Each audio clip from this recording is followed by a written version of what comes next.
ఇలాంటి మరిన్ని వీడియోల కోసం మా యూట్యూబ్ ఛానల్ను సబ్స్క్రైబ్ చేసుకోండి. అలాగే పక్కనే ఉన్న బెల్ ఐకాన్ పైన క్లిక్ చేయండి. హాయ్ ఫ్రెండ్స్, నా పేరు కరుణాకర్. మీరు చూస్తున్నారు కేఆర్ ఎడ్యుకేషనల్ తెలుగు. మరి ఎటువంటి రాత పరీక్ష ఇంటర్వ్యూ లేకుండా ప్రభుత్వ ఉద్యోగాలు సాధించాలనుకునేటటువంటి వారికి చాలా మంచి నోటిఫికేషన్స్ అనేది రిలీజ్ అయ్యాయి. మరి ఏపీ, తెలంగాణ రెండు తెలుగు రాష్ట్రాల వారు ఈ ఉద్యోగాలకు అప్లై చేసుకోవచ్చు. ఆంధ్రప్రదేశ్, తెలంగాణ రెండు తెలుగు రాష్ట్రాల్లో కలిపి 3446 పోస్టులు ఉన్నాయి. అందులో ఆంధ్రప్రదేశ్లో 2296 వేకెన్సీస్ అనేవి ఉన్నాయి. అలాగే తెలంగాణ విషయానికి వచ్చినట్లయితే మరి 1150 పోస్టుల భర్తీ కోసం నోటిఫికేషన్ అయితే రిలీజ్ చేశారు. ఎలాంటి రిటర్న్ ఎగ్జామినేషన్ కానీ ఇంటర్వ్యూ కానీ ఏమీ ఉండవు. కేవలం ఈ నోటిఫికేషన్స్కి మీరు ఆన్లైన్లో అప్లై చేస్తే చాలు. మరి 10th క్లాసులో వచ్చినటువంటి మార్కుల ఆధారంగా అభ్యర్థుల ఎంపిక అనేది ఉంటుంది. రిటర్న్ ఎగ్జామ్స్ లేకుండా, ఇంటర్వ్యూ లేకుండా మంచి జీతంతో ప్రభుత్వ ఉద్యోగాల నోటిఫికేషన్స్ అనేది చాలా అరుదుగా వస్తూ ఉంటాయి. సంవత్సరంలో ఒక్కసారి మాత్రమే ఇటువంటి నోటిఫికేషన్స్ అనేది వస్తూ ఉంటాయి. సో రెండు తెలుగు రాష్ట్రాల వారు ఈ అవకాశాన్ని అయితే సద్వినియోగం చేసుకోండి.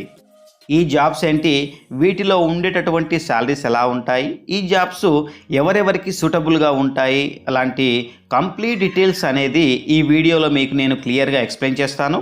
ప్రతి ఒక్కరు కూడా వీడియోను లాస్ట్ వరకు చూడండి. అప్పుడే అన్ని విషయాలు మీకు క్లియర్గా అర్థమయ్యే అవకాశం ఉంది. గ్రామీణ డాక్ సేవక్ ఉద్యోగాల భర్తీ కోసం ఈ నోటిఫికేషన్ రిలీజ్ చేశారు. మరి అందులో ఆంధ్రప్రదేశ్ పోస్టల్ సర్కిల్ నుండి కూడా ఈ నోటిఫికేషన్ వచ్చింది. అలాగే తెలంగాణ పోస్టల్ సర్కిల్ నుండి కూడా ఈ నోటిఫికేషన్ అనేది రావడం జరిగింది. అంటే రెండు తెలుగు రాష్ట్రాల నుండి కూడా ఈ నోటిఫికేషన్ అనేది రావడం జరిగింది. ఈ నోటిఫికేషన్కి మేల్ క్యాండిడేట్స్ అలాగే ఫీమేల్ క్యాండిడేట్స్ కూడా ఇద్దరు అప్లై చేసుకోవచ్చు. అలాగే ఫిజికల్లీ హ్యాండిక్యాప్డ్ క్యాండిడేట్స్ కూడా ఈ నోటిఫికేషన్కి అనేది అప్లై చేసుకోవచ్చు.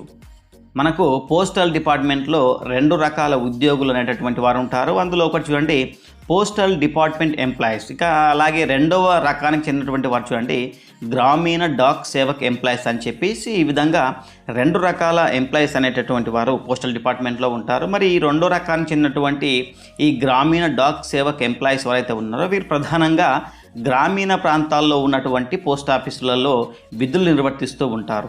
మరి చూడండి, వీరికి హవర్లీ బేస్డ్ డ్యూటీ అనేది ఉంటుంది. అంటే పని గంటల ఆధారంగా శాలరీ అనేది ఉంటుంది. వీళ్ళకు రెండు రకాల పని గంటలు ఉంటాయి. ఒకటి చూడండి 4 hours డ్యూటీ అనేది ఉంటుంది. అలాగే 5 hours డ్యూటీ అనేది వీళ్ళకి ఉంటుంది. మరి అదేవిధంగా చూడండి, ఈ నోటిఫికేషన్లో రెండు రకాల వేకెన్సీస్ అనేటివి ఉన్నాయి. ఒకటి చూడండి బీపీఎం అంటే బ్రాంచ్ పోస్ట్ మాస్టర్ వేకెన్సీస్ ఉన్నాయి. అదేవిధంగా చూడండి ఏబిపిఎం అంటే చూడండి అసిస్టెంట్ బ్రాంచ్ పోస్ట్ మాస్టర్ అనేటటువంటి ఈ రెండు వేకెన్సీస్కి నోటిఫికేషన్ రావడం జరిగింది.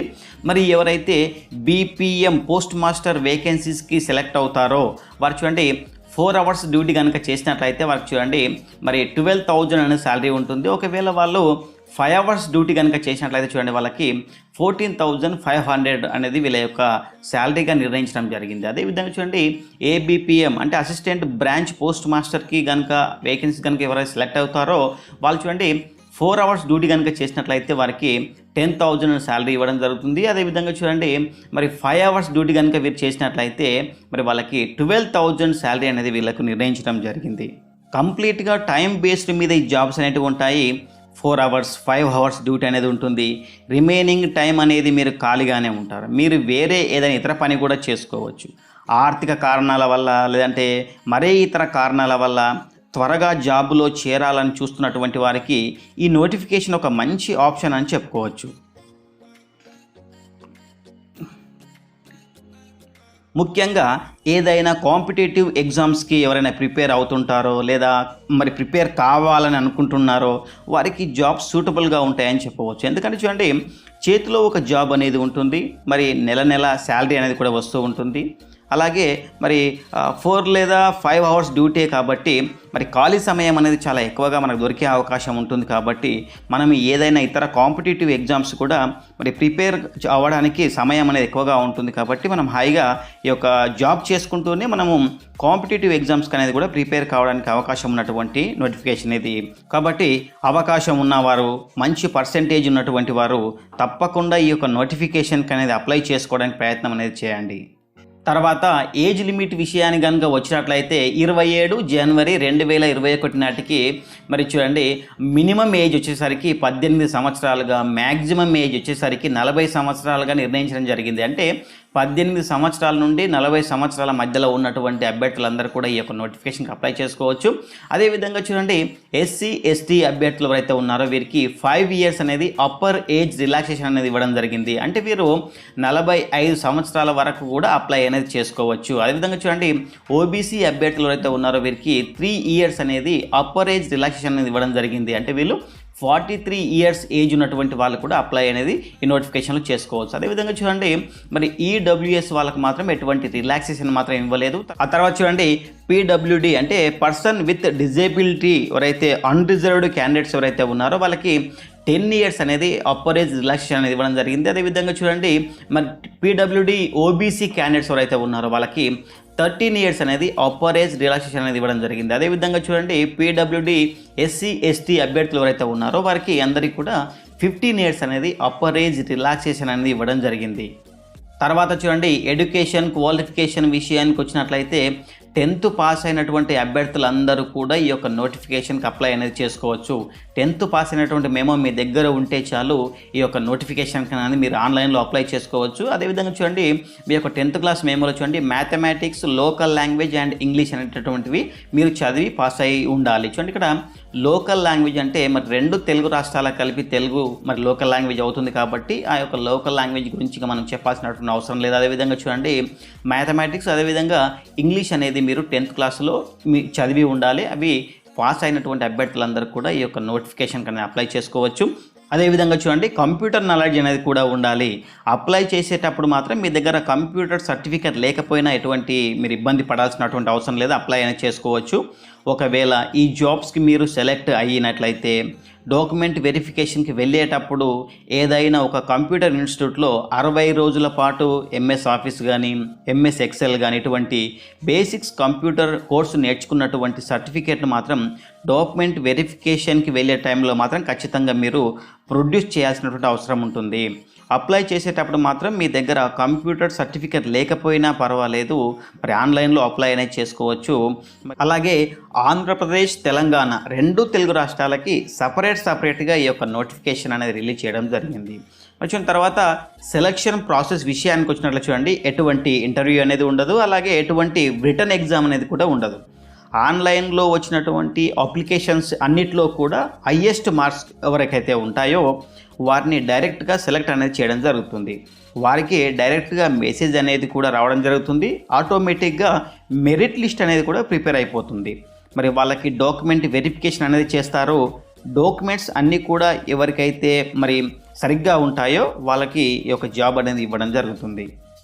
కమ్యూనిటీ వైజ్గా తెలంగాణలో ఏపీలో ఉన్నటువంటి పోస్టుల వివరాలు కనుక చూసినట్లయితే చూడండి ఇక్కడ ఈడబ్ల్యూఎస్ కమ్యూనిటీ వాళ్ళు ఎవరైతే ఉన్నారో వీళ్ళకి చూడండి తెలంగాణలో 130 పోస్టులు ఉన్నాయి. అదేవిధంగా చూడండి ఏపీలో చూసినట్లయితే 324 పోస్టులు ఉన్నాయి. అదేవిధంగా చూడండి ఓబీసీ వాళ్ళకి 279 పోస్టులు తెలంగాణలో ఉన్నట్లయితే ఏపీలో చూడండి 507 పోస్టులు అనేది ఉన్నాయి. పీడబ్ల్యూడీఏ అభ్యర్థులు ఎవరైతే ఉన్నారో వీళ్ళకి 9 పోస్టులు తెలంగాణలో ఉన్నట్లయితే ఏపీలో 18 పోస్టులు ఉన్నాయి. పీడబ్ల్యూడీబీ క్యాండిడేట్లు ఎవరైతే ఉన్నారో వీళ్ళకి మరి తెలంగాణలో అయితే 14 పోస్టులు, మరి ఏపీలో చూడండి 34 పోస్టులు ఉన్నాయి. పీడబ్ల్యూడీసీ మరి కమ్యూనిటీ అభ్యర్థులు ఎవరైతే ఉన్నారో వీళ్ళకి తెలంగాణలో 15, అదేవిధంగా చూడండి ఏపీలో 35 పోస్టులు ఉన్నాయి. పీడబ్ల్యూడీఈ అభ్యర్థులు ఎవరైతే ఉన్నారో వీళ్ళకి తెలంగాణలో మాత్రం ఎటువంటి పోస్టులు లేవు. అదేవిధంగా చూడండి ఏపీలో అయితే 9 పోస్టులు అనేవి ఉన్నాయి. ఎస్సీ అభ్యర్థులకు అయితే తెలంగాణలో 154 పోస్టులు, ఏపీలో చూడండి 278 పోస్టులు ఉన్నాయి. ఎస్టీ అభ్యర్థులకి తెలంగాణలో 65 పోస్టులు, ఏపీలో 143 పోస్టులు అనేది ఉన్నాయి. అదేవిధంగా చూడండి యూఆర్ అంటే అన్రిజర్వ్డ్ అభ్యర్థులు ఎవరైతే ఉన్నారో వీళ్ళకి 484 పోస్టులు తెలంగాణలో ఉన్నట్లయితే 947 పోస్టులు అనేది మరి ఏపీలో ఉండడం జరిగింది. మొత్తంగా టోటల్ పోస్టులు వేకెన్సీస్ చూసినట్లయితే చూడండి ఇక్కడ తెలంగాణకు వచ్చినట్లయితే 1150 పోస్టులు ఉన్నాయి. ఏపీకి వచ్చినట్లయితే చూడండి 2296 పోస్టులకు మరి యొక్క నోటిఫికేషన్ అనేది రిలీజ్ కావడం జరిగింది. ఈ నోటిఫికేషన్కి అప్లై చేసే ముందు మనం కొన్ని డాక్యుమెంట్స్ అనేది అప్లోడ్ చేయాల్సి ఉంటుంది. ఏ డాక్యుమెంట్స్ మనం అప్లోడ్ చేయాలి, మరి అది ఎంత కేబీలో ఉండాలి అనేటటువంటి విషయానికి వచ్చినట్లయితే చూడండి ఇక్కడ మరి ఫస్ట్ విషయానికి వచ్చినట్లయితే 10th క్లాస్ లాంటి ఎస్ఎస్ సర్టిఫికేట్ లేదంటే మార్క్స్ మెమో ఏదైతే ఉందో మన దగ్గర ఆ యొక్క 10th క్లాస్ మెమోను మనం అప్లోడ్ చేయాల్సి ఉంటుంది. అది చూడండి జేపీజీ లేదా జేపీజీ ఫార్మాట్లో మాత్రమే అప్లోడ్ చేయాలి. వేరే ఫార్మాట్లో అప్లోడ్ చేస్తే మాత్రం ఖచ్చితంగా ఈ రిజెక్ట్ చేసే అవకాశం ఉంటుంది. మరి అదేవిధంగా చూడండి 200 KB లోపు మాత్రమే A4 సైజులో ఉన్నటువంటి డాక్యుమెంట్ మాత్రమే మనం అప్లోడ్ చేయాలి. మరి చూడండి మరి ఒక సర్టిఫికేట్ కానీ ఒక సిగ్నేచర్ కానీ ఒక ఫోటోను కానీ మనకు కావాల్సినటువంటి సైజులోకి ఏ విధంగా తగ్గించుకోవాలో అనేటటువంటి ఒక వీడియో నేను చేయడం జరిగింది. ఆ వీడియో యొక్క లింక్ నేను ఈ వీడియో కింద డిస్క్రిప్షన్లో ఇస్తాను. అదేవిధంగా పైన ఐకార్డ్లో కూడా ఇవ్వడం జరుగుతుంది. ఆ వీడియోని చూసి మీ యొక్క ఫోటోను కానీ సర్టిఫికేట్ కానీ సిగ్నేచర్ని కానీ మీకు కావాల్సినటువంటి సైజులోకి మార్చుకొని అప్లోడ్ అనేది చేయండి. తర్వాత చూడండి 10th క్లాస్ మెమోలో కనుక ఇందాక చెప్పడం జరిగింది మనము 10th క్లాస్ మెమో అనేది మనం అప్లోడ్ చేయాల్సి ఉంటుందని. ఆ అప్లోడ్ చేసినటువంటి ఆ యొక్క మెమోలో డేట్ ఆఫ్ బర్త్ కనుక లేనట్లయితే మనము డేట్ ఆఫ్ బర్త్ ప్రూఫ్ అనేది ఒకటి అప్లోడ్ చేయాల్సి ఉంటుంది. ఒకవేళ 10th క్లాస్ మెమోలోనే డేట్ ఆఫ్ బర్త్ ఉన్నట్లయితే ఈ యొక్క డేట్ ఆఫ్ బర్త్ ప్రూఫ్ అనేది మనము అప్లోడ్ చేయాల్సినటువంటి అవసరం లేదు. మరి 10th క్లాస్ మెమోలో ఉంటే అప్లోడ్ చేయొద్దు, అందులో లేనట్లయితే కనుక మాత్రం మరి డేట్ ఆఫ్ బర్త్ ప్రూఫ్ అనేది మనం ఒకటి అప్లోడ్ చేయాల్సి ఉంటుంది. తర్వాత చూడండి కంప్యూటర్ సర్టిఫికేట్ కూడా మనం అప్లోడ్ చేయాల్సి ఉంటుంది. మీ దగ్గర ఉంటే మాత్రమే అప్లోడ్ చేయండి. అది కూడా జేపీజీ ఫార్మాట్లో 200 KB బిలో ఉండే విధంగా A4 సైజులో ఉండే విధంగా చూసుకొని అప్లోడ్ చేయండి. ఇది మాత్రం మ్యాండేటరీ కాదు, మీ దగ్గర ఉంటే అప్లోడ్ చేయండి, లేకపోతే అప్లోడ్ చేయాల్సినటువంటి అవసరం లేదు. మీరు సెలెక్ట్ అయిన తర్వాత సర్టిఫికేట్ వెరిఫికేషన్ వెళ్ళినప్పుడు మాత్రం దీన్ని మీరు సబ్మిషన్ చేసి సరిపోతుంది. ఇప్పుడు ఇక్కడ మీరు అప్లోడ్ చేయాల్సినటువంటి అవసరం ఏమీ లేదు. తర్వాత చూడండి కమ్యూనిటీ సర్టిఫికేట్ అనేది మనం అప్లోడ్ చేయాల్సి ఉంటుంది. ఇది కూడా జేపీజీ లేదా జేపీజీ ఫార్మాట్లో 200 KB బిలో ఉండే విధంగా A4 సైజులో ఉండే విధంగా చూసుకొని మనం అప్లోడ్ అనేది చేయాలి. తర్వాత చూడండి ఫోటోను కూడా మనం అప్లోడ్ చేయాల్సి ఉంటుంది. ఇది 50 KB లోపు ఉండే విధంగా చూసుకొని అప్లోడ్ చేయండి. మరి ఇవన్నీ కూడా జేపీజీ ఫార్మాట్లోనే అప్లోడ్ చేయాలి. తర్వాత చూడండి సిగ్నేచర్ను కూడా మనము అప్లోడ్ చేయాల్సి ఉంటుంది. అది 20 KB మన్నించాలి, 20 KB లోపు ఉండే విధంగా చూసుకొని మీరు అప్లోడ్ అనేది చేయండి. తర్వాత చూడండి ఒకవేళ డిజేబిలిటీ క్యాండిడేట్స్ కనుక అప్లై చేస్తున్నట్లయితే ఆ సర్టిఫికేట్ కూడా మనము అప్లోడ్ చేయాల్సి ఉంటుంది. ఇది కూడా జేపీజీ ఫార్మాట్లో 200 KB లోపు ఉండే విధంగా A4 సైజులో ఉండే విధంగా చూసుకొని అప్లోడ్ అనేది చేయండి. తర్వాత చూడండి ఫీ విషయానికి వచ్చినట్లయితే SC ST అభ్యర్థులు, అదేవిధంగా ఫీమేల్ క్యాండిడేట్స్, అదేవిధంగా ఫిజికల్లీ హ్యాండిక్యాప్డ్ క్యాండిడేట్స్ ఎవరైతే ఉన్నారో వీరందరూ కూడా ఎటువంటి అప్లికేషన్ ఫీ పే చేయాల్సినటువంటి అవసరం లేదు. వీళ్ళు ఫ్రీగానే ఆన్లైన్లో అప్లై అనేది చేసుకోవచ్చు. మిగిలినటువంటి అభ్యర్థులు ఎవరైతే ఉన్నారో వీళ్ళు మాత్రం ₹100 అప్లికేషన్ ఫీజును మాత్రం పే చేయాల్సి ఉంటుంది. చూడండి 5 ఆప్షన్కి ₹100 చెల్లించాల్సినటువంటి అవసరం ఉంటుంది. మ్యాక్సిమం అనేది 20 ఆప్షన్స్ వరకు కూడా మీరు పేమెంట్ చేసి సెలెక్ట్ చేసుకునేటటువంటి అవకాశం ఉంటుంది. మరి చూడండి 5 ఆప్షన్కి ₹100 అనేది చెల్లించాల్సినటువంటి అవసరం ఉంటుంది.